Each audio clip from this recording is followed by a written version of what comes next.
The women in Dusty Ford stopped talking when she passed. They didn't have to say her name for shame to follow like a rattler in high grass. She wore a plain dress and kept to the shaded side of Front Street, head down, as if the sun itself could accuse her. Sunday evenings were worst, when the bell tolled and sinners filed inside for forgiveness. That night, the preacher watched her come late, watched her sit in the back pew like a ghost afraid of daylight. When the hymns died and the last footsteps faded, he did something no sermon ever prepared him for. He closed the church doors and turned the key. If you like Western tales with forbidden love, moral storms, and a town ready to draw blood for the sake of purity, hit like, subscribe, and ring the bell. This is the kind of story you don't forget when the lamps go out. Chapter 1: The Dust That Remembers. Dusty Ford had two exports: cattle and rumors.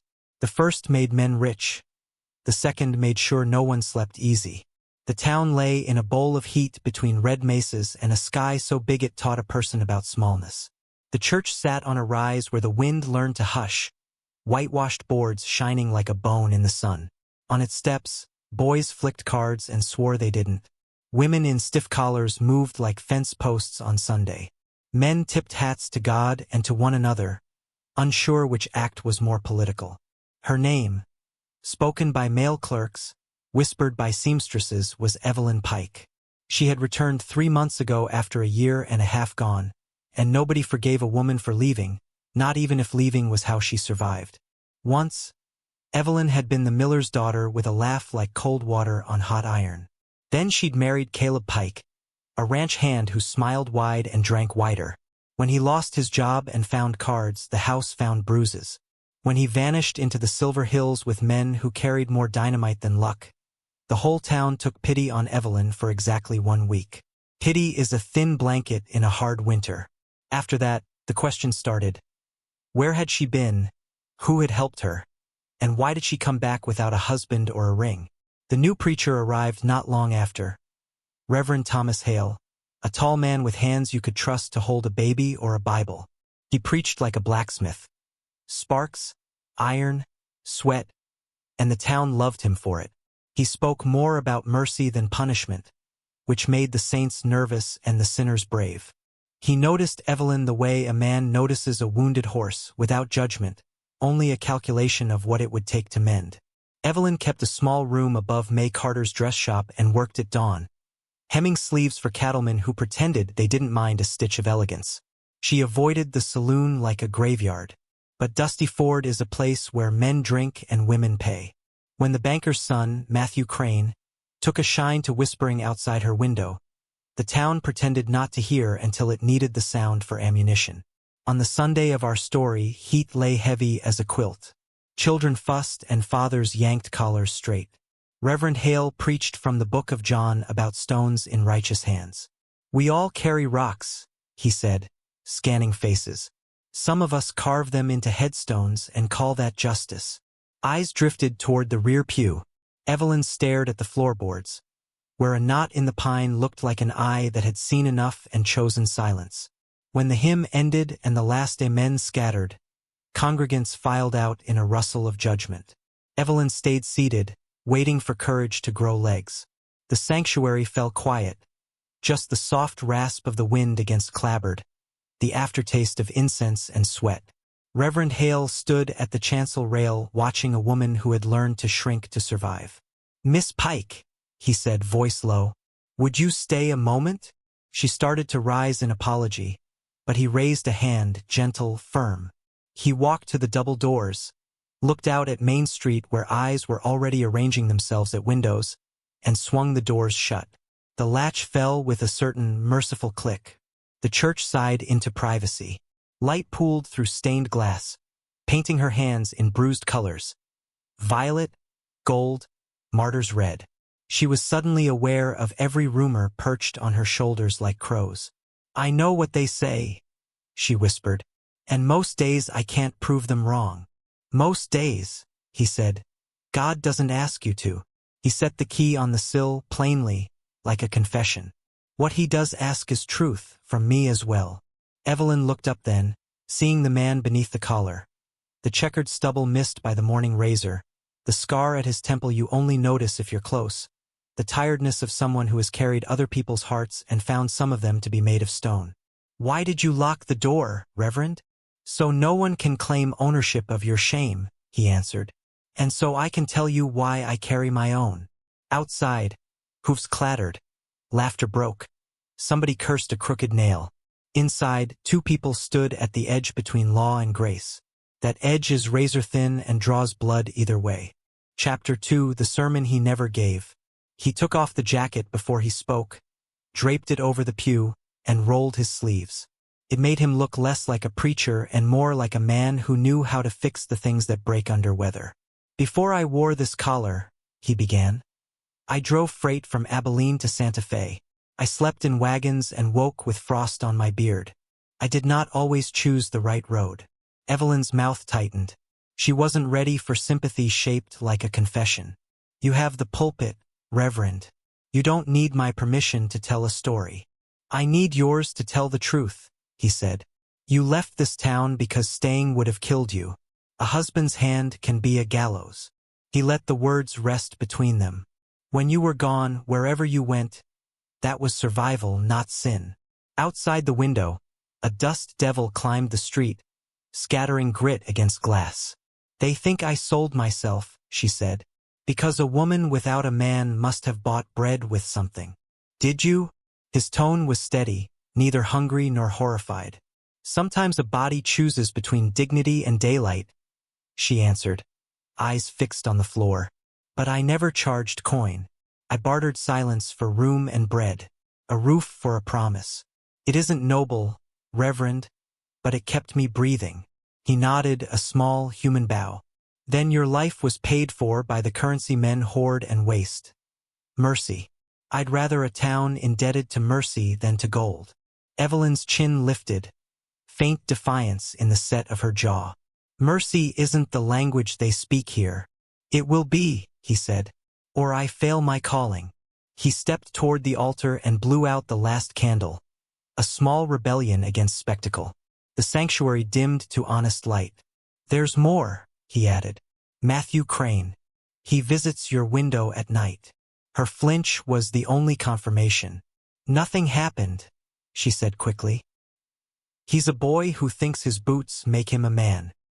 His father owns half the valley, Hale replied, and intends to buy the other half with fear. The Cranes are sharpening a story that ends with your exile or your cross. What do you intend to do? Preach them sweet. She couldn't help the bitterness. A sermon won't feed me when May can't afford the whispers above her shop. No, he said softly. A sermon won't do it. He went to his desk, opened the bottom drawer, and took out a small ledger bound in cracked brown leather. That's why I kept the ledgers from the church charity fund close. There's enough to settle May's debts to the grain merchants for 6 months. Officially, it will be recorded as roof repairs and hymnals. She stared. That's theft. That's tithing toward truth, he answered. The church roof doesn't leak as badly as the town's compassion. He slid the ledger back and closed the drawer with finality. But it's not enough. They'll come for you louder if I help you quieter. Evelyn surprised herself by stepping forward. Then let them knock down the door and see you stand beside me. A sound like thunder rolled past. Just a wagon hitting a rut, but it rattled the windows and both their chests. Outside, 2 women crossed the yard, paused, and peered at the shut doors with suspicion flowering on their faces. Do you trust me, Miss Pike? Reverend Hale asked. I don't know, she admitted. Trust is a muscle I haven't used in a while. Then let's lift with caution. He picked up the key and placed it in her palm. If you wish to leave now, you can. If you choose to stay, we'll open the doors together and face what waits. Evelyn closed her fingers around the key. If I stay, Reverend, you'll be accused of worse than charity. I've already been accused, he said with a ghost of a smile, of preaching too much mercy. He met her eyes. I intend to be guilty. From the far end of the street came a voice. Matthew Crane's. Sharp with liquor and entitlement. Evelyn, you in there? Sweetheart. The syllables bounced off clabbered like thrown stones. Evelyn inhaled. Fear and resolve tangled in her chest. "I'll stay," she said, and slid the key into her pocket like a promise. Chapter 3: Stones in Righteous Hands. News travels on hooves in a cattle town. By dusk, half of Dusty Ford had learned that the preacher and the woman of whispers were alone in God's house. By lantern light, small truths grow antlers. The Crane's parlor turned into a courthouse. Mr. Arthur Crane, a banker whose smile had the warmth of a ledger, declared that Dusty Ford demanded purity. "If a pastor stains the pulpit," he said, "the whole cloth rots." Men nodded because men like to be the jury when they already wrote the judgment. Matthew swore he'd only tried to rescue a fallen dove. "She calls for me, Pa. You know how these women are. A lie is easier to believe when it flatters the liar." Meanwhile, May Carter swept her shop with silent fury. "I won't see that girl dragged," she muttered, though her hands shook a little. The town marshal, Harlan Mott, a man who believed order was a product you could sell wholesale, polished his badge and asked how many he should bring. "Enough to knock a door," Crane said, "but not enough to look like a mob." In the darkening church, Reverend Hale filled a basin with well water and set it on the altar. "Wash," he said simply. "Not because you're dirty, because you're tired." Evelyn dipped her hands, watched dust veil the surface into milk, and felt a calm that didn't ask for permission. The sanctuary carried the smell of old pine and beeswax, like the memory of a kinder day. "Tell me your worst truth," she said suddenly, "so I know the size of the monster you fight." He hesitated, then nodded. "Before the collar, I courted a woman in Abilene. She wanted a house with blue trim, a piano, babies who learned Sunday hymns before they learned their letters. I promised all of it with a teamster's pay and a gambler's hope. Then came a winter where every road ended in a white wall. We starved more than we ate. I abandoned a freight job, left with my cargo and sold it short of the depot. The law called it theft. I called it survival. What happened to her? I came to her door with money and apologies. Another man had brought her a loaf of bread and a ring. His smile held both grief and relief. I learned the collar from a chaplain who told me God forgives fools quicker than cowards. I've been trying not to be either." Evelyn listened like a woman counting beads on a rosary of shared failings.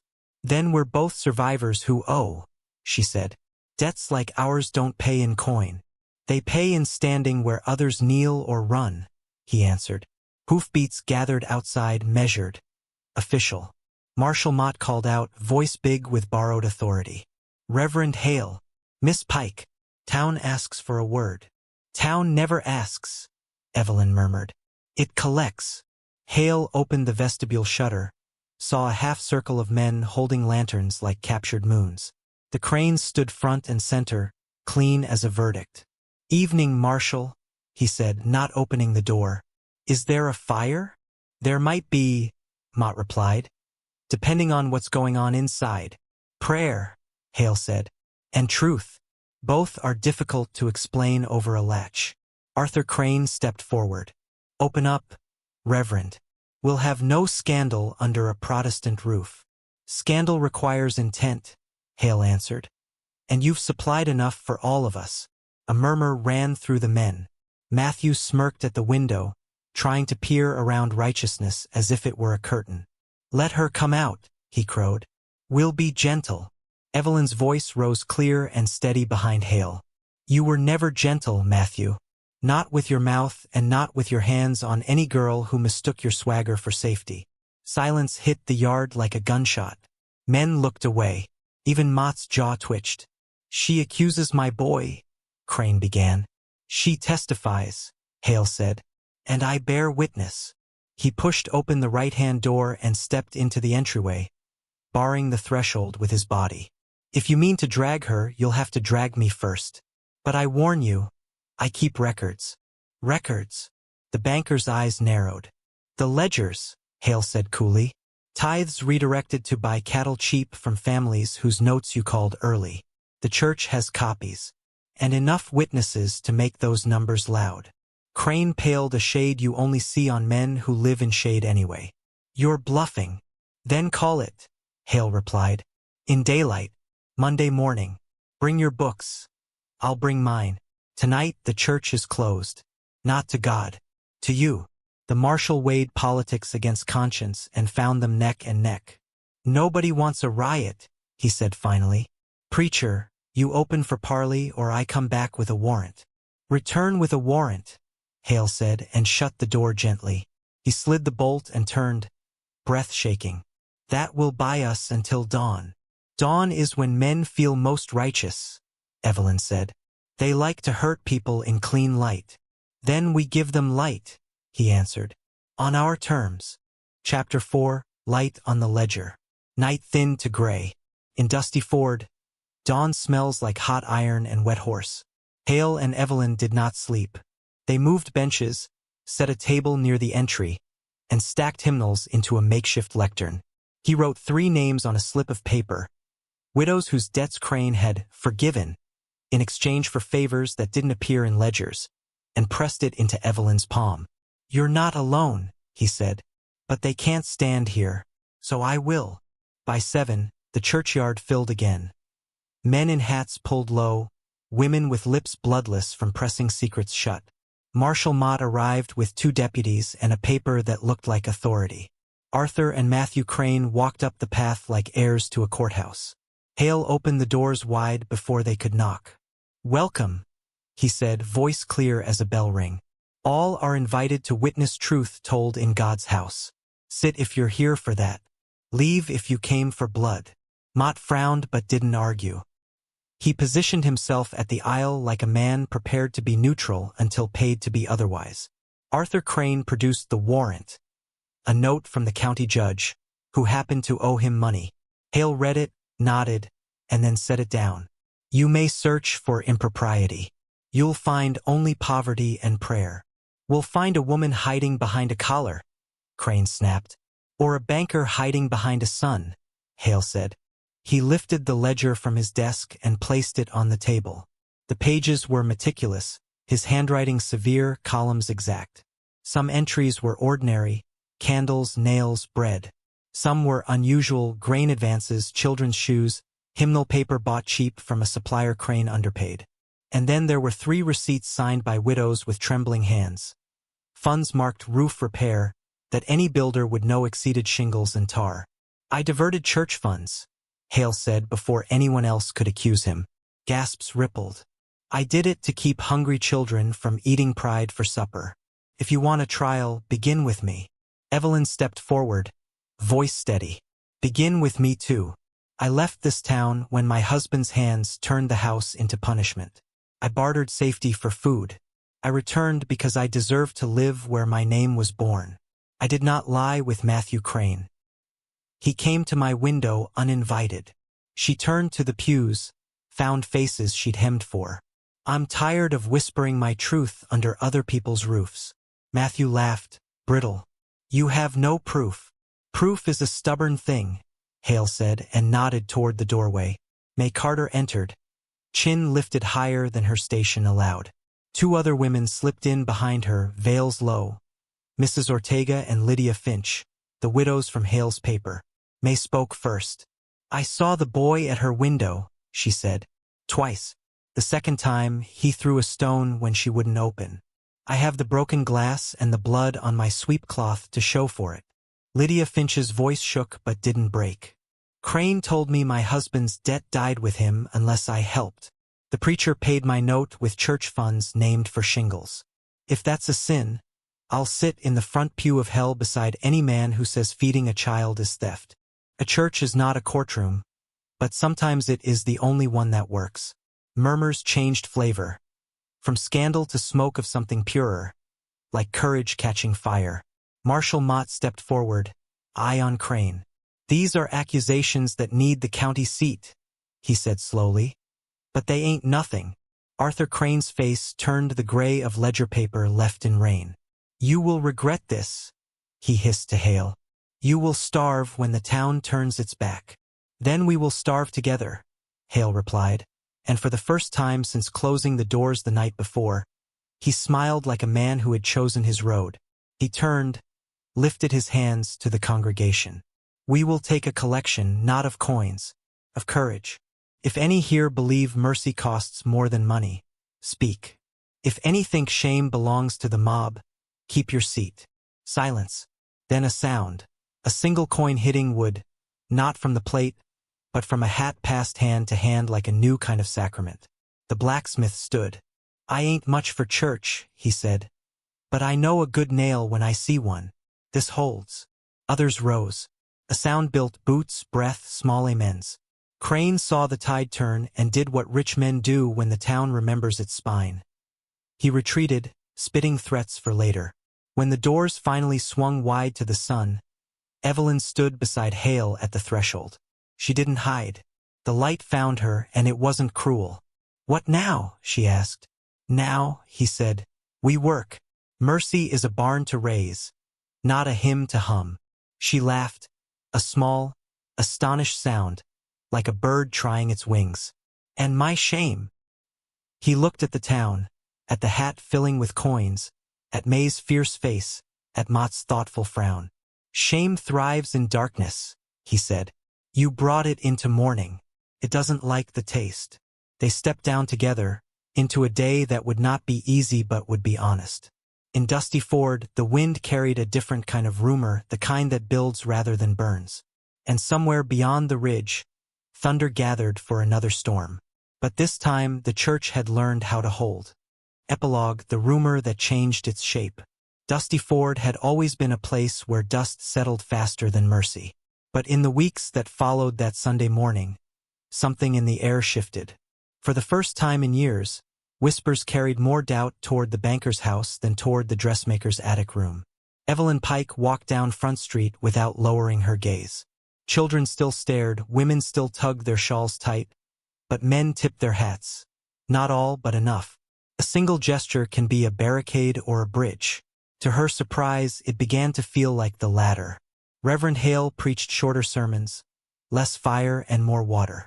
He spoke of mercy as if it were muscle instead of poetry. Some nights, Evelyn would linger in the church after others had gone. They didn't speak much, silence has its own liturgy. But in those quiet hours, the shame that had once burned like a brand now cooled into something that could be carried. Arthur Crane left town for a spell, claiming business in Denver. Matthew stayed behind, sulking in saloons, boasting less loudly than before. Men who once laughed at his swagger now looked twice at their daughters when he rode by. The marshal never said it aloud, but Evelyn saw it in his eyes. Sometimes truth punishes louder than the law. The ledger Reverend Hale had shown became legend. Not its numbers, but the act itself, the decision to risk his cloth for a woman everyone else had condemned. That story traveled farther than cattle, farther than bullets, farther than shame. It became the kind of rumor Dusty Ford had never known. A rumor that healed instead of hurt.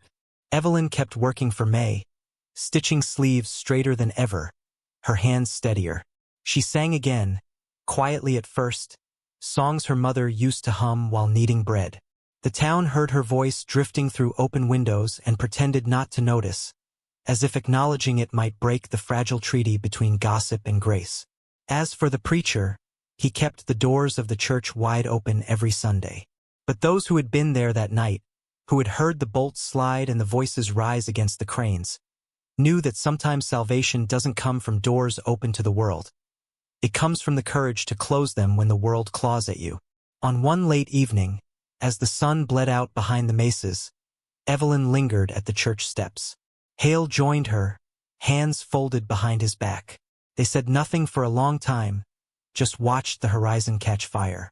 Then she asked, almost as if to the wind, "Do you think they'll ever forget?" "Not forget," he said, shaking his head. "They'll retell it. Every time the story is told, the shame loses a little of its teeth. Until one day, it's not shame at all. It's survival." She breathed deep, tasting the air of a town that finally allowed her to stand, not kneel. For the first time in years, Evelyn felt something fragile and wild growing inside her. Not pride, not fear, something simpler. Hope. And so the rumor that once promised her ruin became the rumor that promised her rebirth.